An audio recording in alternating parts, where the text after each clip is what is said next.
నమస్తే. ఇన్నాళ్ళు నన్ను సపోర్ట్ చేస్తూ, ఎంకరేజ్ చేస్తూ మీ ప్రేమను నాకు అందిస్తున్న ప్రతి ఒక్కరికి కృతజ్ఞతలు. అలాగే ఈ వీడియో కూడా ఖచ్చితంగా మీకు ఉపయోగపడుతుంది. లైక్, షేర్ అండ్ సబ్స్క్రైబ్ చేసి మీ సపోర్ట్‌ని నాకు అందించండి. అలాగే ఈ వీడియో పట్ల మీకున్న అభిప్రాయాన్ని కామెంట్ సెక్షన్‌లో కామెంట్ చేసి తెలియజేయండి. ఇప్పుడు వీడియోని చూద్దాం. నమస్తే. Welcome to our channel. నేను పద్మిని. ప్రస్తుతం మనతో పాటు స్మార్త పండితులు, పురోహితులు పరిమి సుబ్రహ్మణ్య శర్మ గారు ఉన్నారు. మాట్లాడదాం. అన్నయ్య నమస్తే. నమస్కారం. ఒక టాపిక్ మాత్రం నిత్య నూతనంగా నిత్య యవ్వనంగా ఉంటుంది అనిపిస్తోంది. మూడు టాపిక్లు యాక్చువల్లీ. ఒకటి ఆర్థికపరమైన ఇబ్బందులు, అది ఎప్పుడు నిరంతరం అందరినీ పీడిస్తున్నటువంటి ఒక అంశం. అలాగే రెండవది వివాహం అవ్వట్లేదండి మా పిల్లలకి అని కాల్స్ చేసే వాళ్ళు చాలా మంది ఉంటారు, తల్లిదండ్రులు. అలాగే వివాహం అయిన తర్వాత సంతానం విషయంలో జాప్యం ఉంది, ఖచ్చితంగా పుట్టట్లేదు, 3 ఏళ్ళు అయిపోయింది, 4 ఏళ్ళు అయిపోయింది, పిల్లలు పుట్టట్లేదు. సరే, ఇప్పుడు ఆర్థికపరమైన విషయాన్ని కాసేపు పక్కన పెడితే ఈ వివాహానికి సంబంధించి ఖచ్చితంగా ఇబ్బందులు అయితే ఎదుర్కొంటున్నారు. అయితే లైఫ్ స్టైల్లో కానీ వచ్చినటువంటి చేంజెస్ మేజర్ రోల్ని ఖచ్చితంగా ప్లే చేస్తాయి. దీని గురించి కూడా మాట్లాడుకోవాలి. ఇప్పుడు కాదులే, తర్వాత చేసుకుందాం, సెటిల్మెంట్ అయ్యాక చేసుకుందాం, ఇల్లు కొనుక్కున్నాక చేసుకుందాం, ఇవ్వాల్సిన పీరియడ్ అయిపోయిన తర్వాత చేసుకుందాం అంటే ఆ సమయం రావద్దు. సరే, ఎవరి పర్సెప్షన్స్ వాళ్ళవి, ఎవరి ప్లానింగ్స్ వాళ్ళవి, మనం తప్పుపట్టే పరిస్థితి లేదు. మరి ఈ వివాహంలో గనక జాప్యం ఉంటే, అంటే వివాహం జరగకపోతే ఏం చేసుకోవాల్సి ఉంటుంది అన్నయ్య? మనకి ఈ సంతానము, వివాహము వీటిలన్నిటికీ సంబంధించి సుబ్రహ్మణ్యేశ్వర స్వామి వారి ఆరాధన చాలా విశేషము. సుబ్రహ్మణ్యేశ్వర స్వామి వారి ఆరాధనలో మనం సాధారణంగా మంగళవారం కానీ లేదంటే శనివారం కానీ సుబ్రహ్మణ్యేశ్వర స్వామి వారికి ప్రీతికరమైనటువంటి రోజులు. ఆ సమయంలో అంతేకాదు, మనకి సర్ప సూక్తము అని ఒకటి ఉంది.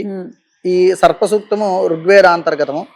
ఆ ఋగ్వేదాంతర్గతమైనటువంటి సర్ప సూక్తాన్ని నిరంతరము వింటూ ఉండడం ద్వారా, తర్వాత సుబ్రహ్మణ్యేశ్వర స్వామి వారి గాయత్రి లేకపోతే సుబ్రహ్మణ్యేశ్వర స్వామి వారి శ్లోకాలు ఉన్నాయి. ఇలాంటివన్నీ కూడా వినుటూ ఉండడం ద్వారా, వాటికి ఏదైనా దానికి సంబంధించినటువంటి శాంతులు చేయించుకోవడం ద్వారా నీవు చెప్పినటువంటి ఈ మానవాతీతమైనటువంటి ఈ రెండూ కూడా ఏంటంటే మన శక్తితో, మన యుక్తితో, మన బుద్ధితో, మన ఆర్థిక వ్యవస్థతో మనం చేయలేను అన్నమాట. ఏంటి సంతానం కలగడాన్ని, అది మనం ఏమి సాధించినా కూడా దైవానుగ్రహం ఉంటే తప్పితే ఉండదు. ఎందుకంటే వివాహం చేసుకునే సంకల్పమే ధర్మ ప్రజా సంపత్తి అర్థం. శాస్త్రమే చెప్పింది, నువ్వు ధర్మపరమైనటువంటి సంతానాన్ని పొందాలయ్యా, అందుకనే ఈ పని చెయ్యి అని చెప్పింది. ఆ వివాహాన్ని యోగింప చేసుకోవాలన్నా, మనకి సంతాన ప్రాప్తి కలగజేసుకోవాలన్నా సుబ్రహ్మణ్యేశ్వర స్వామి అనుగ్రహం చాలా ప్రాధాన్యం ప్రతి మానవుడికి. సుబ్రహ్మణ్యేశ్వర స్వామి ఆరాధన గురించి విశేషంగా అందరికీ తెలిసిన విషయం. ఎందుకంటే పెద్ద పెద్ద క్షేత్రాలు ఉన్నాయి, ఇక్కడికే సుబ్రహ్మణ్యేశ్వర స్వామి విశేషంగా వెళ్తారు. మన దగ్గర విజయవాడ దగ్గర మోపిదేవి ఖచ్చితంగా వెళ్తూ ఉంటారు. అయినప్పటికీ జరగట్లేదు అనే వాళ్ళ సంఖ్య ఉంటుందేమో, లేకపోతే అసలు వెళ్ళనే లేకపోవచ్చు. కొంతమంది పిల్లలు అమెరికాలో ఉన్నారండి, వాళ్ళు మా మాట వినట్లేదు అని వాపోయేటటువంటి తల్లిదండ్రులు ఉన్నారు. మరి ఇప్పుడు నువ్వు చెప్పినటువంటి సర్ప సూక్తం అది చదువుకోవటమా, వినటమా, ఏంటన్నయ్య? సర్పసూక్తం చదువుకోవడానికి ఉండదండి, ఎందుకంటే ఋగ్వేదాంతర్గతమైనటువంటిది. అది మామూలుగా సాధారణంగా ఈ కృష్ణవేజుర్వేదీయులు కూడా, అంటే ఇలాంటి మాలాగా స్మార్త పురోహితులు ఇలాంటి వారు కూడా చాలా మంది ఋగ్వేదంలో ఉన్నటువంటి ఆ సర్పసూక్తం అనేది చెప్పుకోరు. మనకి సూక్తాలలో కూడా కొన్ని ఋగ్వేదాంతర్గత సూక్తాలు ఉన్నాయి. ఇప్పుడు దేవీ సూక్తము, రాత్రి సూక్తము, తర్వాత ఈ సర్ప సూక్తం, ఇవన్నీ కూడా ఏంటంటే అండి మనం చదువుకోవడానికి అనర్హులమే దాదాపుగా చెప్పాలి అంటే.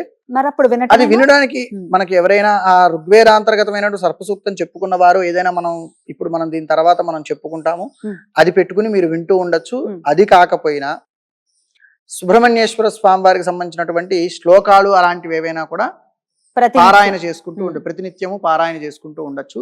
కాకపోతే ఇందాకడ వాటి కన్నా కూడా ఈ సర్పసూక్తం వినాలి అంటే అట్లా కదులుతూ తిరుగుతూ వినకూడదు, కూర్చుని నిబద్ధతతో వినాలి, ప్రశాంతంగా వినాలి. ఎందుకు అంటే ఆ మంత్రంలో ఉన్నటువంటి గూఢార్థాలు అట్లాంటివి అనమాట. అంటే ఆ మంత్రం చాలా మహత్తరమైనటువంటి. ఇప్పుడు మనకి ఇందులో సుబ్రహ్మణ్యేశ్వర స్వామి వారినే ప్రత్యక్షంగా కీర్తించట్లేదు, ఇందులో సర్పస్వరూపమైనటువంటి శక్తిని కీర్తిస్తున్నాం. కాబట్టి మామూలుగా సుబ్రహ్మణ్యేశ్వర స్వామి మనందరికీ తెలిసిన కుమారస్వామి, మనం శివ పార్వతుల యొక్క సంతానము అలా మనకి తెలిసినటువంటి స్వామి. అలా కాకపోయినా చంచలంగా ఏదైనా సరే, ఇప్పుడు ఈ సాధారణంగా ఈ సర్పసూక్తాన్ని మనం దేనికి వాడతాం? సర్పసూక్తంతో స్వామివారికి అభిషేకం చేయడానికి, లేదంటే హోమం చేయడానికి, దానికి వాడతాము. కాలసర్పాది దోషములు నివారణ చేయడానికి. ప్రతి ఒక్కరికి ఆర్థిక సమస్యలు ఉంటాయి, సంతానం ఏముండొచ్చు, వివాహం కాకపోవచ్చు, కానీ కాలసర్ప దోషం అనేది అందరికీ ఉండదు. కాబట్టి ఇది అందరికీ అవసరం లేదు. ఎవరైనా సరే అలా అగమ్యగోచరంగా గనక బాధింపబడుతూ ఉంటే, అంటే ఏ ప్రయత్నాలు చేస్తున్నా కూడా వాళ్ళకి సాధన కావట్లేదు అంటే సాధ్యం కావట్లేదు అంటే అలాంటి వారికి ఈ కాలసర్ప దోషం ఉన్నదా అని ఒకసారి చూసుకుని దానికి తగ్గట్టుగా దాని ఉపశమనంగా ఈ కాలసర్ప దోషానికి సంబంధించినటువంటి సర్ప సూక్తాన్ని వినడం ద్వారా, ఇది కూడా ఏమిటంటే వినడం అంటే ఒక్కసారి ఈ సూక్తాన్ని ఒక్కసారి వినడంగా కాదు, ఇది ప్రయోగంగా వినాలన్నమాట. అంటే 7 సార్లు వినాలి.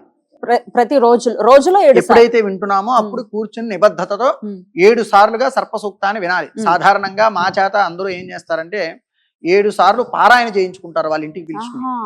అంతేగాని అంటే వినాలి అనుకున్న వాళ్ళు అంటే ఈశ్వరుడికి అభిషేకం చేస్తూ ఇది అలా ఈశ్వరుడికి కాదు సుబ్రహ్మణ్యేశ్వర స్వామి వారికి అభిషేకం చేస్తూ సర్ప సూక్తంతో అభిషేకం చేస్తాం. సాధారణంగా అన్ని దేవాలయాల్లోనూ ఎక్కడైనా సరే సుబ్రహ్మణ్య స్వామి అభిషేకం అంటే పురుష సూక్తంతోనే చేస్తాం. ఎవరికైనా అభిషేకం పురుష సూక్తమే. పురుష సూక్తంతోనే ఎవరికైనా నవగ్రహాలుగా అభిషేకం చేయడానికి కూడా పురుష సూక్తమే వాడతాం.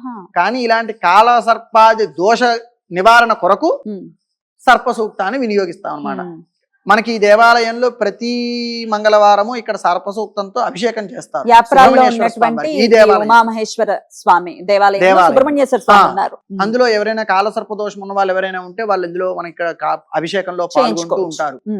ఇందాక చెప్పినట్టుగా అర్చక స్వామి ప్రత్యక్షంగా అభిషేకం చేస్తారు కానీ చూడొచ్చు.